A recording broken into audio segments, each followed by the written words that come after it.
we started to discuss putting an organ in this theater about a year ago, late about March or April, with Mr. Turdent, which is a director of bands and orchestra at Lakeside High School, and with Andrea Turdent, Mrs. Turdent, who is a director of choral music at Lakeside High School. She is also an organist, and they were very excited about having an organ to work with the orchestra, the band, and with the choir, and for other purposes that may be necessary, including silent films and stuff like that. So we started to look for an organ. I've been friends with Vic Marsilio, the organ builder from Austintown, for many years, and I mentioned it to Vic, and he just ran with it and had talked to a guy by the name of Gary Rickert, who from Chicago, Illinois, works for a company that supplies organ parts, electronic parts, and he has one in his home and was interested in donating it to an organization that would use it, and it would still be available to the public. So Vic and I made a trip to Oak Forest, his home, Gary's home in Illinois, and looked at the instrument, played the instrument, and were very pleased with the sound of it, and the condition of it was in excellent shape. It was removed, Vic packed it, and we brought it back to Ashtabula. Dave Truesdale Trucking was very instrumental in it, moving it back. Now we started to assemble it, built the chambers, and on the stage, which are behind at the back of the auditorium, are 3 stories tall. The first being housing the organ, the console itself, and the pianos, and the blower. The second housing all the pipes, and the 3rd floor housing all the toy counters, the drums and the xylophones, harp, and marimbas, things like that.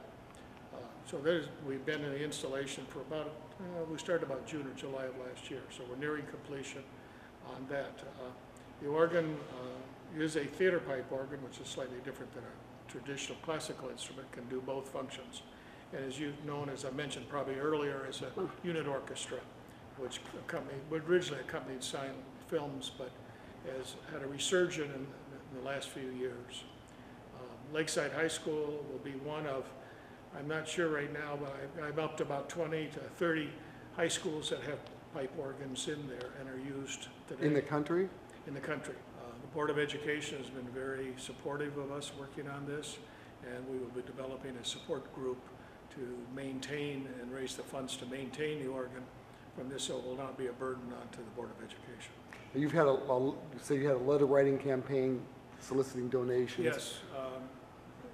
Glenn Warner was part of our committee. He wrote a lot of letters and talked to a lot of people. We raised the money, about $150,000, to install the organ in here, replace the electronic switching controls, and the wiring had to be brought up to current code.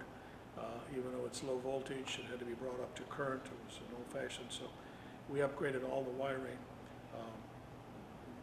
Victor Organ Company has replaced all the leather, so that when the organ is done, it's pretty much back to its original condition and will last for many, many years without a lot of maintenance other than tuning and little tweaks here and there. I don't know, you mentioned before about how it was shipped here. It was like a couple of different trucks. Yes, we had to, we sent actually 3 trucks, went up with the first one, but it was bigger than we anticipated, and the mover did not want to damage anything in the pipes because they're soft and they can be crushed. So he brought back that and then turned around, took 2 additional trucks back to Chicago and packed up the rest of the organ. So what he thought was going to get done in Pardon? what he thought was going to get done in 1 truck ended up having to take 3. It took 3 because one, we didn't want to damage it, and packing it, he wanted to pack it. They were very careful. Vic had packed all the pipes in pipe racks, but they still could be crushed, the bigger ones. And so the moving company wanted to make sure that we did not have any damage, or they weren't responsible for any damage. We've also moved the facade for the organ. There's a fake facade in front that has pipes. That came out of Austintown from Victor Organ Company.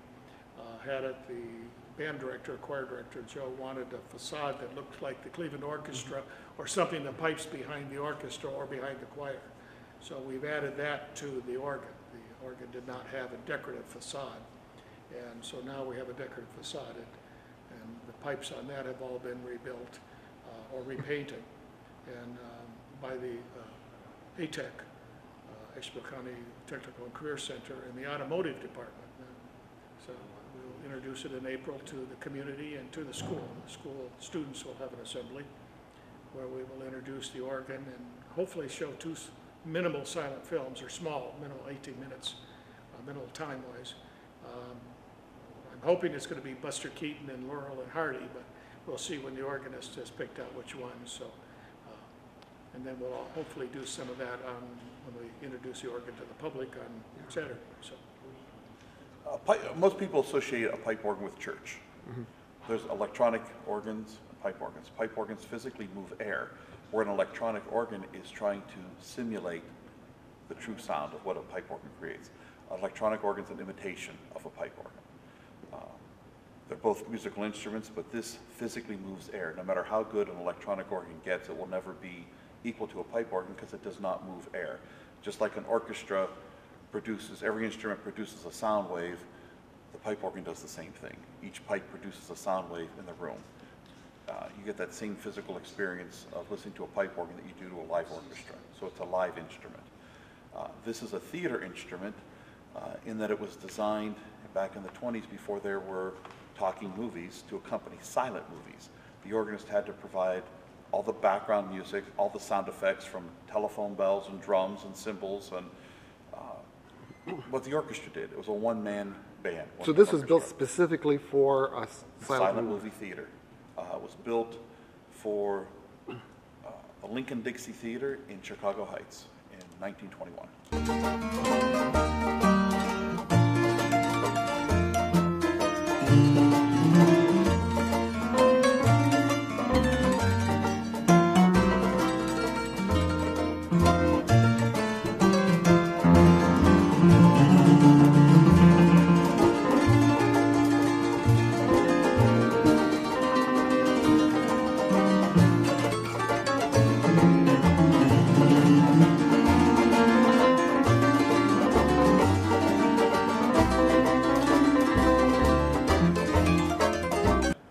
Major theaters had them. Smaller theaters had them as well. It was the pipe organ was a crown and the jewel of the theater to have a live organist and live music. Smaller theaters may have had just a pit piano. When premieres of movies came out, they usually had a full orchestra along with the organ, and then after the orchestra left, it was just the organ to play before the show, intermission, and all the sound effects in the movies. This is a Peterson. It's called an ICS 4000. It's a solid-state multiplexing system. Basically, it's a computer. What you see here replaces an entire room of switching, mechanical, electro-pneumatic switching that ran the organ before. Where the organ originally had a cable about 2 inches in diameter connecting the console to the pipes, the entire instrument now is controlled by one wire. This wire is the only thing that connects the organ together. So it's a multiplexing system that scans all the controls, all the keys, 60 times a second, converts it to a binary code, sends it to the organ chamber where there's a decoder which breaks it down and assigns what is to play from the console. You commented it's close to a telephone switching system. Prior to in the 1920s, the most two complicated electronic things in the world were telephone switching systems and pipe organs. Robert Hope Jones, who invented, it was the father of the American theater organ, came from England, was a telephone engineer, and applied his knowledge of telephones and telephone switching to pipe organs. We use telephone cables still to wire it because it's color-coded. For the vast number of wires that we do have to wire, everything's color-coded, and telephone cable is still following those same principles, and we use telephone cable to wire them. We started installing the organ here late June, early July. It arrived. We probably started the actual installation in July sometime. So it's been piece by piece, part by part, wire by wire, connection by connection for the last 6 to 9 months. You said that this was like a full orchestra, so what sounds do you get from this? I mean, it triggers actual instruments behind There are sets of pipes that replicate sounds of an orchestra. Clarinet, a tuba, trumpet, various flutes, various sounds of strings. We have pipes that actually sound like strings, like violins. Plus the traditional sounds people associate with an organ called a diapason. There's 15 sets of pipes up there, plus a full percussion division of a marimba, a xylophone, a celesta, orchestra bells, a set of chimes, drums, tambourines, tom-toms, cymbals, Chinese gong, bird whistles, acme siren, car horns, sleigh bells, 2 different bird whistles. What am I leaving out? Tom-tom, I think I said, triangle, castanets, just to name a few. Okay, so we are now on the other side of that pipe organ, the facade there, right? We're up in the room here where the magic happens, sort of. So go ahead and tell us. The organ's a big box of whistles.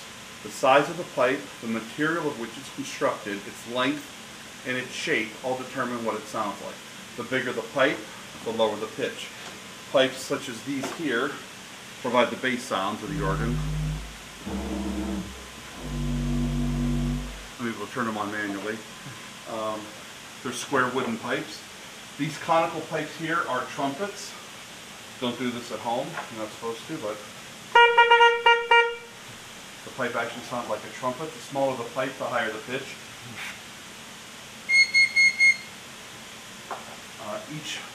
Each key on the organ has a pipe corresponding with it, whatever rank it is, whether they're trumpets or tubas or flutes or string sounds. They all serve a purpose. Is there a maximum number that you can, of instruments that you can do at a time? No, it's just how much room you have. How much room to put it in. This is 15 ranks with a provision to add 1 more rank, an orchestral oboe, when we find one. But there's no maximum. Music dictates how you register the organ, or what stops you use, and when. Organists are trained to learn to do that. These pipes here, wooden ones, are called diaphones. They were invented by Robert Hope Jones, and then the patent was taken over by the U.S. Coast Guard to make foghorns. These are the principle, these pipes operate on the same principle that foghorns operate off of. These were invented first, foghorns were then copied from this principle. I can play one for you. They have a very deep penetrating sound.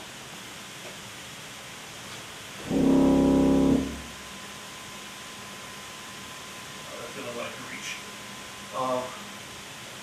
Pipes in front of it are simulated double bass sound strings.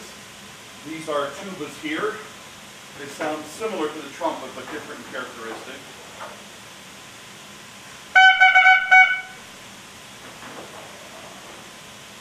Other pipes, such as these long skinny ones, are string pipes to simulate, replicate the sound of a violin or viola. From bowling a string. The pipes sit in a wind chest, which we completely restored and rebuilt in my shop. The air comes up from the blower through the various conveyances into regulators such as this that are filled with wind that hold the wind pressure steady. There's a large one behind you there. And that controls the wind pressure for each division, each chest of the organ. This is opening up a vast array of opportunity, from silent movies, organ concerts, concerts with orchestra and organ, choral sings, community sings, seasonal events, Christmas and Easter, other venues that we have instruments we've put into, wonderful things at Halloween for silent movies, and Halloween silent movies like Phantom of the Opera or Hunchback of Notre Dame will bring a lot of people in the area, a lot of revenue. The nearest theater organ available for public viewing, I think, from here is Cleveland, I don't believe there's anything for public use east of here until you get into New York. South, you would have to go for a theater organ down to Pittsburgh. I've got one in Boardman, Ohio, a Wurlitzer from the Palace Theater, but this is the only one probably in a 50 to 100 mile radius. So you're going to get a draw of a lot of people, and your imagination is your limit for how you can use it.